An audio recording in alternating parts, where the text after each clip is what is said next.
Mga Hope fans, may malaking balita para sa lahat. Sa darating na 33rd Southeast Asian Games sa Thailand ngayong December 2025, naglabas ng bagong patakaran ang mga organizer, at mukhang pabor ito sa ating Gilas Pilipinas. Ayon sa mga ulat mula sa Samahang Basketball ng Pilipinas o SBP, passport only na muli ang magiging basehan ng eligibility sa basketball competitions. Ibig sabihin, sapat na ang pagkakaroon ng Philippine passport para makapaglaro bilang Pinoy sa SEA Games. Good news yan para sa mga tulad ni Justin Brownlee, Remy Martin, at Jason Brickman, na minsan nang pinagdebatehan kung eligible nga bang magsuot ng Gilas jersey sa ilalim ng FIBA rules. Pero teka, may twist pa rin. Bagaman passport only, ang panuntunan, nagbabala ang ilang opisyal na maaari pa rin itong magbago depende sa final confirmation ng Thailand Organizing Committee. Kung sakaling bumalik sa mas mahigpit na FIBA eligibility rule, baka maapektuhan ang ilan sa ating key players. Pero ayon kay Coach Norman Black, handa ang Gilas sa anumang senaryo. Sabi pa nga niya, ang mahalaga, maayos ang paghahanda at buo ang tiwala sa sistema. At ngayon, kilalanin natin ang posibleng 15-man pool ng Gilas Pilipinas para sa SEA Games. Justin Brown, especially since practices were ongoing for the rest of the guys, led by Coach Wilson. Back to you, Jeff. Well, no jet lag for Justin Brownlee as he hits the jump. Angelo Kawame, Into greater defensive plays. Now back to the panel. As we can see, Ange Kwame with that wonderful block right there. He was the guy that would bail them out with his basket. Ray Parks Jr., ボンズいったボンズパスレイパークスジュニアまたボンズもらってボンズだけ Matthew Wright, Team from last season with no trophy, with no championship. Only them and Magnolia, correct me if I'm... Punta ka doon, no invite na din. Pabira naman.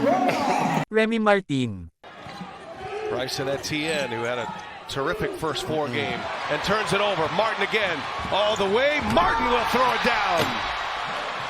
And the Jayhawks, Jimmy, on a 6-0 run. And rolling right now, the defensive effort for the Jayhawks paying dividends. Get up, young fella. Jason Brickman, Oh, what a steal. Jason Brickman running the floor.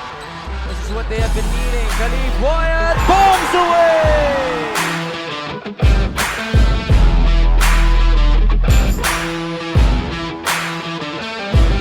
Dave Ildefonso, John Oduba, the depth of Abra really just incredible right now. And talking about VJ Pre, Hyundai Stargazer, let the future move you.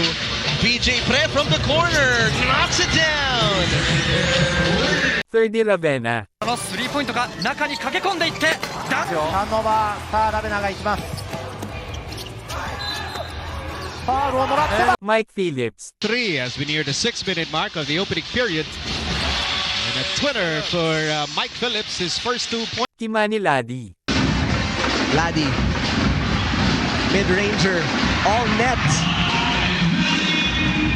Quentin Millore Brown, Practice and training to prepare since he just came back last July, but he still believes that he is completely ready for the season.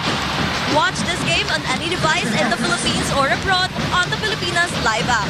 Look at this smart move brought to you by Smart QMB, working down low against RJ Abarrientos, Out to Abarientos against Swami.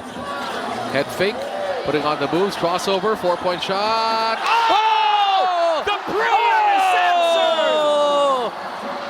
What a shot coming from... Kay Soto, テーブ近いです。この辺り上積みというのも期待されます。小ディフェンスサイズが来たんですが中に送るカイソット通りました。押川からです。 Jamie Malonzo, Actually shots from the Uh-oh. Jamie. You saw it coming a mile away. isang malalim na lineup pinaghalo ang mga veterano, college stars, at mga Pinoy ballers na naglalaro sa abroad. Kumbaga, solid sa chemistry, deadly sa offense. Kung matutuloy ang passport-only rule, siguradong full force ang Gilas Pilipinas. At kung ganito kalakas ang lineup, mukhang mahihirapan ang ibang bansa na agawin ang gold medal sa atin. Mga kabayan, anong palagay nyo? Sino sa tingin nyo ang deserving mapasama sa final 12-man roster ng Gilas para sa SEA Games? Comment nyo sa baba, at huwag kalimutang i-like at subscribe para sa iba pang sports updates at Gilas stories.